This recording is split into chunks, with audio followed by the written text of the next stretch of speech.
Oh, did that scare you? I apologize for my friend here. He's not that good with people. But let me introduce you. This is my friend, Raven. Now you might be asking yourself, how did I become friends with a raven? Well, let me tell you, it all started with the end of humanity. I fear that this city will soon fall. I lament, for I have cherished this home. One last time, I shall look upon these walls before I speak to the raven. I must find some food to coax him to me. I needed to find food for the raven, but went straight to the window, not even craven, believing our friendship would bring him to me. And so I waited to see. The raven didn't come, though I waited so long. My hope grew thin, and my patience went wrong. So I left the window with resolve in my mind to search for the food that I hoped he would find. I searched the bedroom, no food in sight. The kitchen was barren, not even a bite. The living room empty, no crumbs on the floor. The hallway was silent, not a snack to adore. I checked the closet, but it was the same, and the bathroom too had nothing to claim. Frustration grew as I searched each space, but still no food, not even a trace. Then in the living room, a glimmer of hope. A bag of seeds hung from a lamp's little rope. I grabbed it with joy, my heart filled with cheer. At last, something to feed the raven, my dear. My dear friend, please come here. Ah, my good friend Raven. Good day, dear Raven. Good day to you, sir. I could not help myself noticing a delicacy in your hand. May I ask what a lone soul might be doing, perched upon a building, holding a bag of seeds? These seeds belong to you now, good Raven. Take them and return. I wish to speak to you of your destructive manner. I accept your offering with vigor, but I would hardly consider myself destructive. I do not view with authority to tell such lies. Your kind have descended upon earth and spread a mortal plague among its people. You have left our homes barren and our city in ruins. Not a single person lives to share my grief. Poor little man. I could not grieve with you. I could comfort you. I could be your friend and sit upon your shoulder when you become torn, but only if you have a gift to give to a sympathetic raven. I have no gift other than your seeds. Pathetic. Even now, you have no heart to help another being. Do you truly pity yourself as the last human alive? You should be happy you'll never encounter another man like yourself. I have no tolerance for your antagonisms, Raven.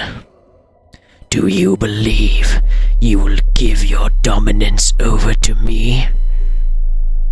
I have power over you humans in masses that you cannot fathom. Look at your city. I will do the same to you. Please, Raven, I must know why you have chosen such a path.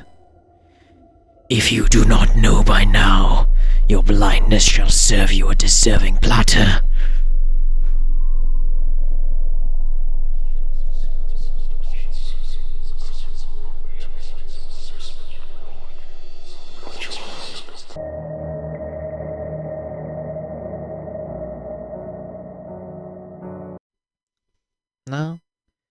No, that doesn't seem right. Let's try this again. I stepped from the balcony, head in my hands, when something caught my eye, and I stopped where I stand. A note on the floor, with edges worn thin. I bent down to read it, what it might have been. A small piece of paper that reads, "In the face of the noon shadow, you rejected my plea. How do I hope you haven't forgotten? How I do hope you haven't forgotten." Confused, I stared at the note on the ground. Words about time, but no clue to be found. Time was the answer, it said with a hint. But where was the answer? My mind would not print. Then it hit me like a tick of a clock. The answer was simple, right there on the block. I rushed to the living room, and there in plain sight, a clock on the wall was ticking just right.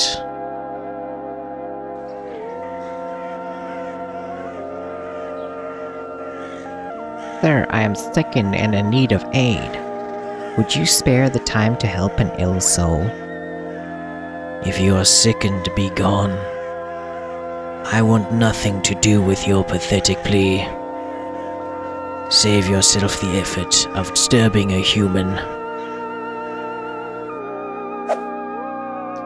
Then the truth hit me, sharp as a blade.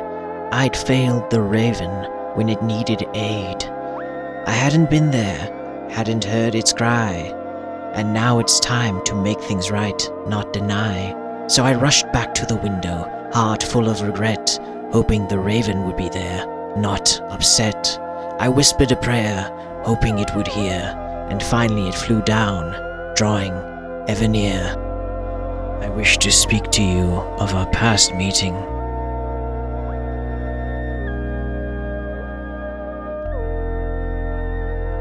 I accept your offer with vigor, but I wouldn't consider there much to discuss. I asked you for aid, and you rejected me. Indeed, I have no words to describe my regret. The only reason you regret anything is because of the punishment I have brought upon you. Truly, Raven, I have learned the errors of my ways. I wish only to plead your forgiveness. And why should I grant you anything more than dirt? You left me ill, and in the same way I shall leave you.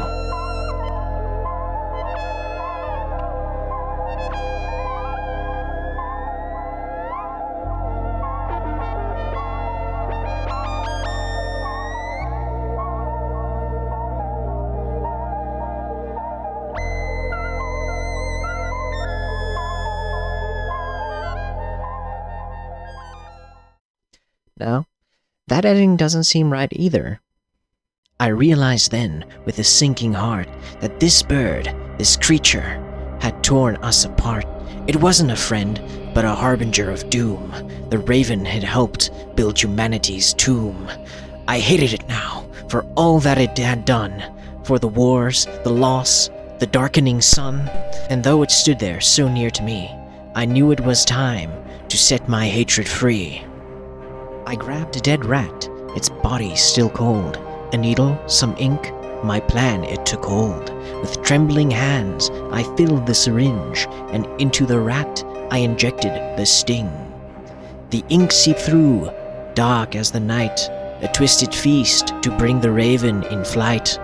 I carried it close, my stomach in knots, ready to feed it the poison I'd brought. Indeed, dear Raven, I have something that may interest you. I am surprised at your change of heart.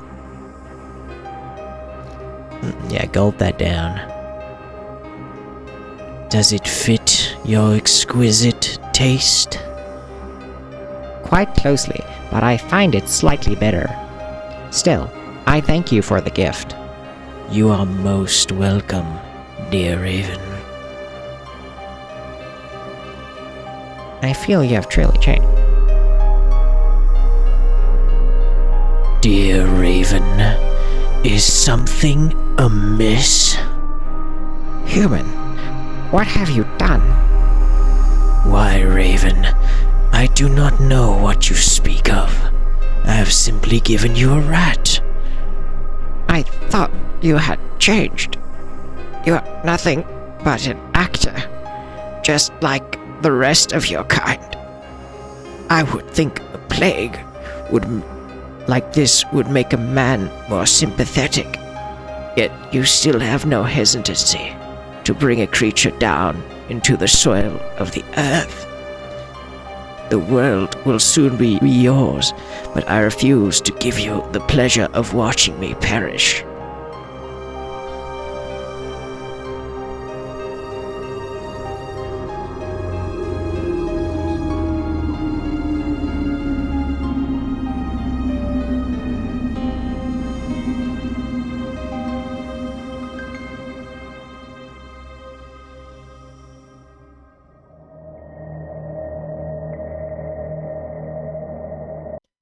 Now, while me and the Raven did have our differences, I would never go that far.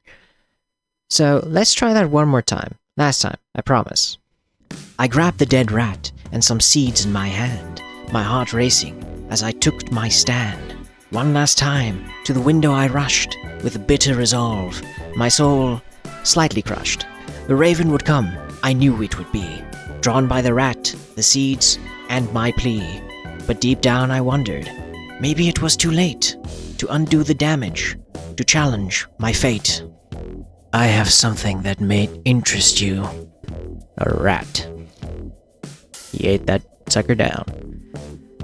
I'm surprised at your change of heart, but I shall gladly take your gift. We may discover some similarities between ourselves. I find it possible.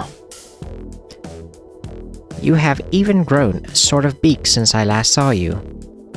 You could be one of us, lad. I hope we might resolve what differences we have. I believe we shall, for I will be your friend, and keep you from crumbling into the soils of the earth. I thank you, Raven. Then let us be off.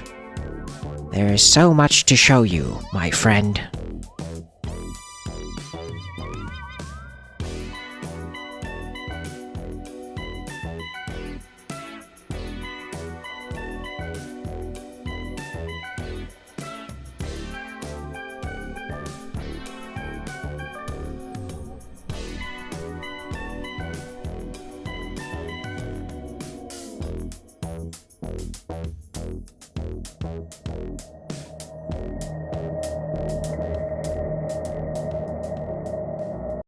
For all that happened, for the darkness and strife, the Raven was part of my twisted life. And though it had shattered the world I once knew, somehow it felt like the bond had come through. That was the story, strange and untamed, of how I met my friend Raven, and never felt the same.